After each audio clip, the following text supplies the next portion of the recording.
Defence field के मुअज़्ज़िज़ नाज़रीन, अस्सलाम वालेकुम। नाज़रीन, आज की वीडियो में हम बात करेंगे कि 2021 में पाकिस्तान आर्मी कितनी ताकतवर हो चुकी है और पाकिस्तान आर्मी, एयरफोर्स और नेवी में कौन कौन से खतरनाक हथियारों को शामिल किया जा चुका है और वो कितने जदीद हैं। So let's start.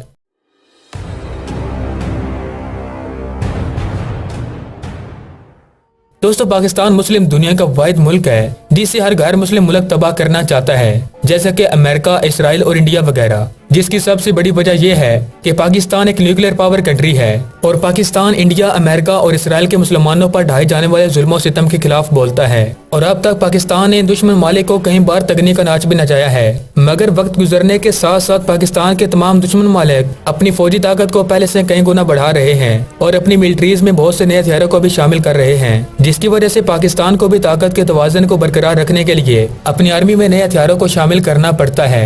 तो चलिए बात करते हैं कि 2021 में पाकिस्तान कितना ताकतवर हो चुका है। तो दोस्तों, 2021 में ग्लोबल फायर पावर के अतादोशुमार के मुताबिक पाकिस्तान का डिफेंस बजट 12.275 बिलियन अमेरिकी डॉलर है, जबकि पाकिस्तान पूरी दुनिया में ताकत के लिहाज से नंबर 10 पर आ चुका है। पाकिस्तान की टोटल पॉपुलेशन 22 करोड़ 35 लाख अफराद पर मुश्तमिल है, जिनमें से 9 करोड़ 61 लाख मर्द हजरात हैं। 2021 में पाकिस्तान की total GDP 270 billion US dollar थी, मगर मुमकिन तौर पर 2021 के आखिर तक पाकिस्तान की GDP 310 बिलियन US डॉलर तक पहुंच जाएगी।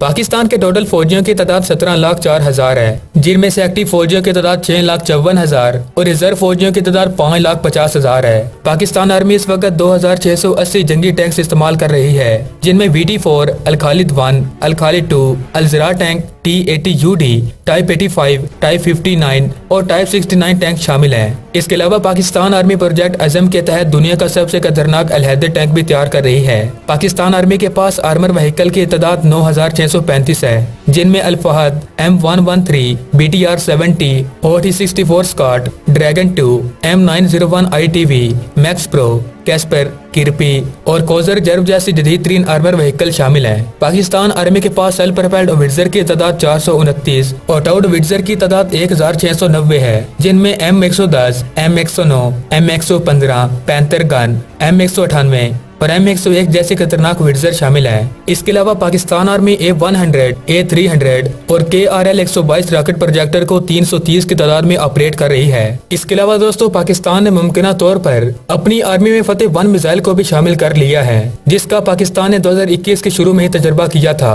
अब दोस्तों, चूँकि पाकिस्तान के सबसे बड़े दुश्मन अमेरिका, इंडिया और इसराइल हैं और ये तीनों मालिक की न्यूक्लियर ताकत रखते हैं और इनके पास कई मिसाइल भी मौजूद हैं, तमाम इन दुश्मन मालिक के मिसाइलों वगैरह से निपटने के लिए पाकिस्तान आर्मी कई तरह के मिसाइल डिफेंस सिस्टम को ऑपरेट करती है, जिनमें से चंद एक ये हैं। FM-90 डिफेंस सिस्टम, FM-90 जिसका दूसरा नाम HQ-7 है, ये एक शॉर्ट रेंज मिसाइल सिस्टम है जिसको चीन ने 1980 में डेवलप किया था। इसके एक टेलर व्हीकल में 4 मिसाइल और एक रडार फिटेड है। ये मिसाइल 3 मीटर लंबे हैं और इनका वजन 84 किलोग्राम तक है। ये मिसाइल सॉलिड फ्यूल रॉकेट पर मुश्तमिल है, जो कि इस मिसाइल को 900 मीटर पर सेकंड की स्पीड मुहैया करता है और इस मिसाइल की रेंज 15 किलोमीटर तक है। जबकि ये system helicopter, aircraft, cruise missile, air to ground missile और एंटी रेडिएशन मिसाइलों को 15 किलोमीटर से ज्यादा रेंज तक एंगेज कर सकता है। इस सिस्टम की कम से कम रेंज 700 मीटर है, जबकि इस मिसाइल की सर्विस सीलिंग 6 किलोमीटर है। यानी ये मिसाइल 6 किलोमीटर की ऊंचाई तक 15 किलोमीटर ज्यादा और कम से कम 700 मीटर की रेंज तक टारगेट को तबाह कर सकता है। इस सिस्टम के हर एक मिसाइल में 15 किलोग्राम का हाई एक्सप्लोसिव वार होता है, जबकि इस सिस्टम को चलाने के लिए 3 फौजी दरकार होते हैं। इसके अलावा सिस्टम की रडार की रेंज 25 किलोमीटर तक है। इसका रडार एक वक्त में 48 टारगेट को डिटेक्ट कर सकता है, जबकि बैक वक्त 24 टारगेट को ट्रैक कर सकता है। और ये एक फौरी रिएक्शन वाला इंतहाई जबरदस्त साम सिस्टम है, जो कि लो फ्लाइंग टारगेट्स के लिए तो सीधी सीधी मौत समझा जाता है। पाकिस्तान में सिस्टम के इस वक्त पाकिस्तान आर्मी और पाकिस्तान नेवी यूज कर रही हैं। इसके अलावा Pakistan army HQ-16 defence system को भी यूज करती है, जो कि एक short to medium range defence system है। इस सिस्टम की एक battery launcher system, command and control system, search radar vehicle और ट्रैकिंग या गाइडेंस रडार व्हीकल पर मुश्तमिल है।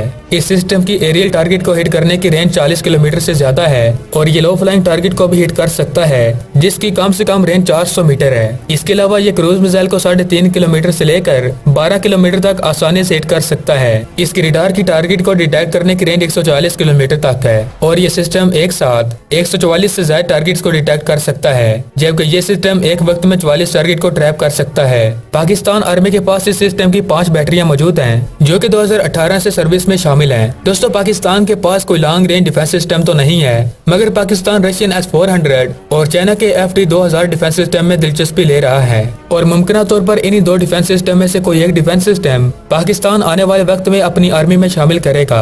इसके अलावा दोस्तों Pakistan army 2 attack helicopter Bell AH-1F Cobra और मिल Mi-24 को भी इस्तेमाल करती है और इन दोनों हेलीकॉप्टर को इस्तेमाल करते हुए पाकिस्तान आर्मी अब तक कई ऑपरेशन भी कर चुकी है। इसके अलावा दोस्तों जंग या फिर ऑपरेशन के दौरान पाकिस्तान आर्मी के जवानों को ट्रांसपोर्ट करने के लिए पाकिस्तान आर्मी कई दूसरे हेलीकॉप्टर भी यूज करती है, जिनमें Airbus H-125M, Mil Mi-17, Aerospatiale SA-330, Bell 412, Agusta Westland AW-139, Aerospatiale AS-350, Bell 206 और बेल UH-1 काबिल जिक्र हैं। इसके अलावा पाक आर्मी कई तरह की पिस्टल भी यूज करती है, जिनमें Baretta 92, SIG super P226, SIG super P229, Glock 17, Glock 19 और HQ-P7 जैसे खतरनाक पिस्टल शामिल हैं। इसके अलावा पाकिस्तान आर्मी HK MP5 और FN P90 सब मशीन गन्स को भी यूज करती है। और अगर बात करें पाकिस्तान आर्मी के असॉल्ट गन्स की, तो Pakistan army HK G3, type 56, M4 carbene,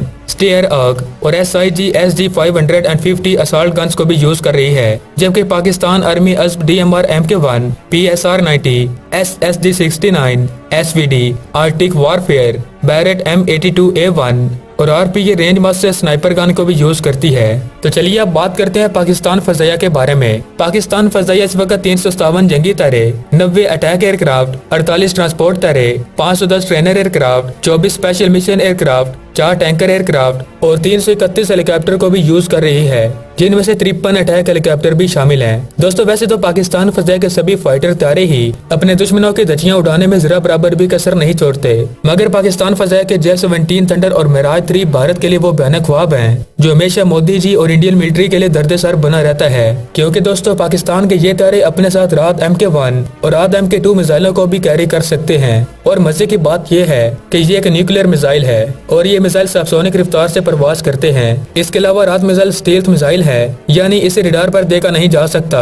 अब जैसा कि आप सभी जानते हो कि इंडिया पाकिस्तान के मिसाइलों वगैरह को टारगेट बनाने के लिए रशिया से कई $1 मिलियन लगाकर S-400 डिफेंस सिस्टम को खरीद रहा है और इस बात में कोई शक नहीं कि ये डिफेंस सिस्टम वाकई दुनिया का जदीद तरीन डिफेंस सिस्टम है, जो दुनिया के किसी भी मिसाइल और एयरक्राफ्ट को तबाह कर सकता है। मगर दोस्तों ये डिफेंस सिस्टम रात मिसाइल के सामने आकर ठूस हो जाता है, क्योंकि दोस्तों जब भी कोई रडार पाकिस्तान की रात मिसाइल को डिटेक्ट करने के लिए सिग्नल भेजेगा, तो ये मिसाइल उन सिग्नल्स को अपने ही अंदर जज़ब कर लेगा, जिसके बायस वो सिग्नल वापस रडार तक नहीं पहुंच पाएंगे और इस तरह पाकिस्तान आसानी से रात मिसाइल का इस्तेमाल करते हुए दुश्मन पर आसानी से हमला कर सकता है। दोस्तों पाकिस्तान फजा में फिलहाल F-16 fighting falcon, J-17 thunder block 1, block 2 और block 3, desert mirage 3, desert mirage 5 और F-7 जंगी तारे अपनी खिदमत दे रहे हैं। लेकिन इसके साथ ही पाकिस्तान के अगर फ्यूचर तैयारों के हवाले से बात करें, तो इस वक्त पाकिस्तान रशियन तैयारों से ज्यादा चाइनीज J-10C में अपनी दिलचस्पी ले रहा है और मुमकिन है कि बहुत जल्द पाकिस्तान J-10C चाइना से खरीद भी ले।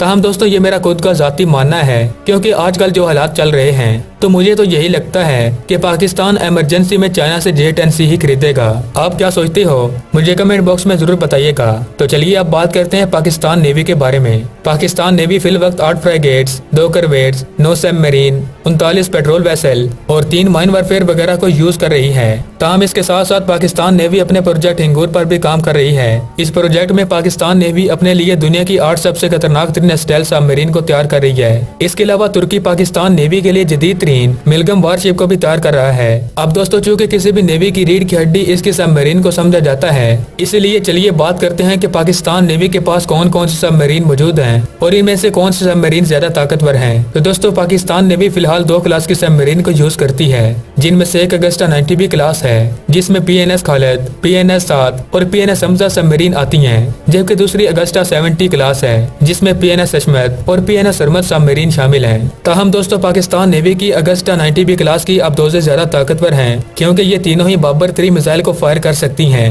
और यही वो 3 सबमरीन हैं जिनके बायस पूरी भारतीय नेवी के होश उड़े रहते हैं। अब दोस्तों इंडिया जैसा घटिया और बेवकूफ तरीन दुश्मन हो तो ऐसे हथियार जरूरी होते हैं। दोस्तों क्या आपने कभी सोचा कि इंडिया का डिफेंस बजट पाकिस्तान आर्मी से 7 गुना ज्यादा है, लेकिन फिर भी पाकिस्तान आर्मी हर बार इंडिया की आर्मी पर भारी पड़ जाती है? आखिर क्यों? तो दोस्तों इसकी सबसे बड़ी वजह है स्मार्ट थिंकिंग। जैसे कि दोस्तों इंडिया अरबों डॉलर लगाकर बड़े बड़े खतरनाक हथियारों को खरीदता रहता है और पाकिस्तान स्मार्ट थिंकिंग का मुजाहरा करते हुए एक छोटा सा हथियार बनाकर इंडिया के कई अरबों डॉलर पर पानी फेर देता है। जैसे कि इंडिया ने अरबों डॉलर लगाकर कोल्ड स्टार डॉक्ट्राइन बनाई ताकि वो पाकिस्तान को खत्म कर सके, मगर पाकिस्तान ने एक छोटा सा नसर मिसाइल बनाकर इंडिया की पूरी कोल्ड स्टार डॉक्ट्राइन पर पानी फेर दिया। और अभी भी मुझे उम्मीद है कि अगर इंडियन आर्मी से पूछा जाए कि अकल बड़ी या फिर गाय, तो वो पक्का गाय पर ही हाथ रखेंगे, क्योंकि इनके पास अकल जैसे तो कोई चीज है ही नहीं। तो दोस्तों इस वीडियो के लिए तो बस इतना ही। उम्मीद है कि आपको पाकिस्तान के हथियारों से मुताल्लिक काफी कुछ इन्फॉर्मेशन मिल चुकी होगी। तो दोस्तों कमेंट बॉक्स में पाकिस्तान आर्मी जिंदाबाद और पाकिस्तान पाइंदाबाद का नारा लगाते हुए पाकिस्तान के लिए अपनी मोहब्बत का इजहार जरूर कीजिएगा। इसके अलावा हमारी वीडियो को लाइक कर दें और अगर आपने अभी तक हमारे चैनल को सब्सक्राइब नहीं किया तो सब्सक्राइब भी कर लें और साथ मौजूद बेल आइकन पर भी क्लिक कर लें ताकि आपको हमारी हर नई आने वाली वीडियो का नोटिफिकेशन मिल सके। तो मैं आपसे मिलता हूँ एक नई वीडियो के साथ, तब तक के लिए खुदा हाफिज।